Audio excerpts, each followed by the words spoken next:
வணக்கம், என்னோட பேர் யோகேஸ்வரி. நான் வேலூர் மாவட்டத்தில் மாதனூர்ன்ற கிராமத்துலேருந்து வந்திருக்கேன். இப்போ நடந்து முடிஞ்ச 2024 குரூப் 1ல் ஐ காட் ரேங்க் 9 அண்ட் இப்போ அசிஸ்டன்ட் டைரக்டர் ஆஃப் ரூரல் டெவலப்மெண்ட்டாக போஸ்டிங் எடுத்திருக்கேன். கரண்ட்டாக நான் இப்போது சீனியர் ரெவன்யூ இன்ஸ்பெக்டராக வெள்ளூர் ரெவன்யூ டிவிஷனில் ஒர்க் பண்ணிகிட்ருக்கேன். ரிகார்டிங் மை குரூப் 1 ப்ரிப்ரேஷன் பார்த்தோம் அப்படின்னா, it's my 4th group 1 and 3rd mains and first interview. So first இன்டர்வியூவில் I got the slab 1. So prelims mains and interview strategy பற்றி பேசும்போது, ப்ரிலிம்ஸ் அப்படின்றது it's completely a mind game. எப்படின்னு பார்த்தோன்னா, ஒரு ஆன்சரில் எது த மோஸ்ட் பெஸ்ட் சாய்ஸாக இருக்கும் அப்படின்றத சூஸ் பண்ணுற அந்த கிளாரிட்டி இருந்தால் போதும் we could clear prelims. So ப்ரிலிம்ஸ்க்கு பேசிக்காக ஸ்கூல் புக்ஸ் அண்ட் அதை தாண்டி ஐ ரெஃபர் இன்டர்நெட் சோர்சஸ். சிலபஸில் இருக்கிற ஈச் அண்ட் எவ்ரி வேர்டை நான் இன்டர்நெட்டில் வந்து சர்ச் பண்ணி பார்ப்பேன். ஸோ அது ரிலேட்டடாக இப்போ அப்டேட்டட் கண்டென்ட் ஆர் ரொம்ப மோஸ்ட்டாக ரிப்பீட்டடான அதுக்குரிய ஃபேக்ட்ஸ் என்னவோ அதை ஒரு கோ த்ரூ பண்ணிட்டோம் அப்படின்னா, அந்த 4 ஆப்ஷனில் எலிமினேஷன் ஸ்ட்ராட்டஜி வச்சு நம்ம ஈஸியாக வந்து கோ த்ரூ பண்ணி கரெக்ட் ஆன்சரில் நம்ம எண்டப் ஆக முடியும். த சான்சஸ் இஸ் வெரி 50:50 அப்படின்னா கூட நம்ம கரெக்ட் ஆன்சர்ஸில் பிளேஸ் ஆகும். So this is my prelims strategy. So prelims பொறுத்த வரையும் it's very cool and common. இப்போது நல்லா ப்ரிப்பேர் பண்ணிவிட்டு நம்ம போகிறோம், கொஷின் பேப்பர் டஃப்பாக இருந்தது அப்படின்னா கூட we came to know that நமக்கும் கஷ்டம்னா எல்லாருக்குமே கஷ்டம் தான். அதனால் we have to calm down.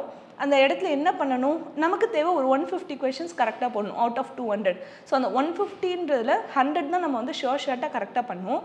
மீதி 50 அப்படிங்கிறது it based on the luck R logic. ஓகேங்களா? அந்த லாஜிக்கில் நம்ம கரெக்டாக லேண்டப் ஆகணும் அப்படின்னா நம்ம ரொம்ப காம் அண்டு கூல் மைண்ட் செட்டில் இருந்தால் தான் நம்மளால் பண்ண முடியும். இதுதான் ப்ரிலிம்ஸோட strategy. When coming to mains அப்படின்னு பார்த்தோம் அப்படின்னா, mains is completely based on notes making, அதாவது content, and second one structure, and third one is presentation. So content அப்படின்னு பார்த்தோம் அப்படின்னா, நான் இப்போ அப்போலோ ஸ்டடி சென்டரில் தான் படித்தேன். ஸோ கண்டென்ட்க்கு கம்ப்ளீட்டாக நோட்ஸ் வந்து பார்த்தோம் அப்படின்னா ஸ்கூல் புக்ஸ், ஸ்டாண்டர்ட் புக்ஸ், அதை தாண்டி அப்போலோவோட கொஷின் கலெக்ஷன்ஸ்.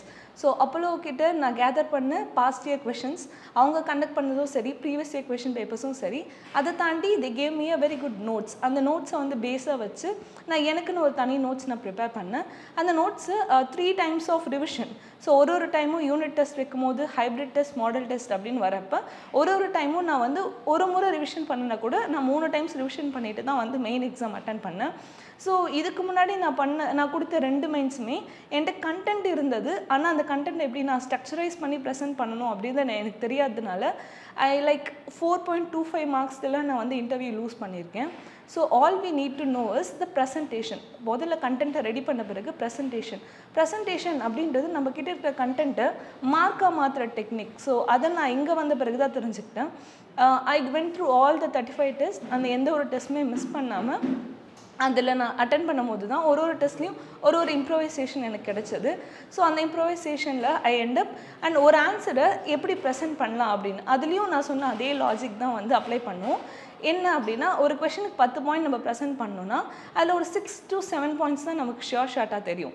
மீதி இருக்கிற 4 பாயிண்ட்ஸை நம்ம ரிலவெண்ட் பாயிண்ட்ஸ் அங்கே ப்ரெசென்ட் பண்ணோன்னா மற்றவங்களோட நமக்கு 1 மார்க் ஜாஸ்தி. ஸோ ஒரு கொஷனில் 1 மார்க் ஜாஸ்தினாலும் ஒரு கொஷின் பேப்பரில் 20 கொஷின்ஸ் 20 மார்க், 3 பேப்பரில் சேர்த்தோன்னா 60 மார்க்.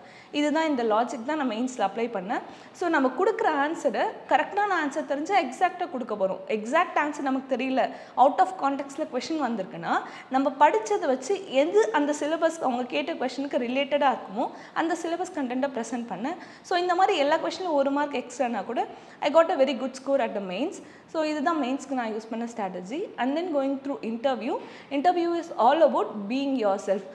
ஸோ நிறைய மாக் இன்டர்வியூஸ் இங்கே அட்டன் பண்ண, என்ன பேசுகிற விதம், ஸ்ட்ரக்சரைசேஷன், நம்ம சொல்கிற விஷயம் எல்லாமே ஒன்று தான். அதை நம்ம எவ்வளோ பணிவாக சொல்கிறோம், எந்த அளவுக்கு வந்து ஹையர் அஃபிஷியல்ஸ் அப்ரோச் பண்ணுறோம் அப்படிங்கிறது தான் வந்து நான் இன்டர்வியூவில் இங்கே மாக் இன்டர்வியூவில் அப்போல எனக்கு சொல்லி கொடுத்தாங்க. So first and foremost thing, நம்மளை விட ஒரு 30 வருஷம் எக்ஸ்பீரியன்ஸான பர்சனை நம்ம அப்ரோச் பண்ண போகிறோம். அதாவது நம்மளோட ஹையர் அஃபிஷியலை நம்ம பேனலில் உட்காந்துருக்க பேனல் மெம்பர்ஸை நம்ம அப்ரோச் பண்ண போகிறோம் அப்படின்னா அது எந்த அளவுக்கு வந்து நம்ம தன்மையாக பேசுகிறோம் அப்படின்றத வச்சு தான் நம்ம பப்ளிக் எந்த அளவுக்கு ஹேண்டில் பண்ணுவோம் அப்படின்றத வந்து அவங்க டிட்டர்மைன் பண்ணுவாங்க இல்லைங்களா? ஸோ இதை தான் வந்து நான் ஃபாலோ பண்ணேன். என்ன ஆனாலும் we have to down to be earth. எல்லாருக்குள்ளேயும் அந்த பர்சனாலிட்டி இருக்குது. ஆனால் நம்ம ஆட்டிடியூட் நம்ம டெவலப் பண்ணி அதை நம்ம வெளியே பெருசாக காட்டினதில்லை. அந்த டவுன் டு எர்த் பர்சனாலிட்டியை நம்ம வெளியே கொண்டு வரணும். அப்படி தான் நம்ம பப்ளிக் அப்ரோச் பண்ணணும். அந்த அப்ரோச் தான் வந்து நான் இன்டர்வியூவில் யூஸ் பண்ணேன். தெரிஞ்சால் பொலைட்டாக தெரிஞ்ச ஆன்சர் சொல்லணும், தெரியலன்னா அதையும் பொலைட்டாக எனக்கு தெரியாது அப்படின்னு அட்மிட் பண்ணணும். ரொம்ப பேசிக்கான 2-3 கொஷின்ஸ்க்கே வந்து நான் தெரியலன்ற பதில் சொன்னேன். Still I end up with first lab 75 marks வாங்கினேன். இதுக்கு எல்லாத்துக்கும் reason you have to be honest and பதில் வந்து ஆத்மார்த்தமாக உங்களுக்குள்ளே இருந்து வர பதிலாக இருக்கணும். அதுதான் வந்து இன்டர்வியூக்கு எனக்கு ஹெல்ப் பண்ணுச்சு.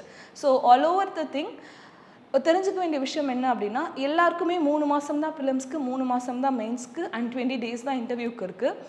இதுக்கு முன்னாடி எக்ஸ்பீரியன்ஸ் பர்சனாக இருந்தாலும் சரி, ஃப்ரெஷர்ஸாக இருந்தாலும் சரி, இந்த 3 மாதம் டைம் தவிர வேறு எப்பவுமே அவங்க படிக்க மாட்டாங்க. அது படிக்கிறதுக்கும் இன்ட்ரெஸ்ட் இருக்காது. ஸோ நம்ம கிடைச்ச இந்த 3 மாதம் தான் எல்லாருக்கும் கிடச்சிருக்கு. அவங்க யூட்டிலைஸ் பண்ணி கிளியர் பண்ணும்போது நம்மளால் முடியாதா, நம்மளும் பண்ணுவோம் அப்படின்ற ஒரு ஸ்ட்ராட்டஜி தான் எல்லோரும் கிளியர் பண்ண வைக்கும். As a working women and as a mother and a house wife என்னையும் இந்த ஒரு மைண்ட் செட் தான் வந்து எக்ஸாம் கிளியர் பண்ண வச்சது. So all the best for your success. So meet you again. Thank you.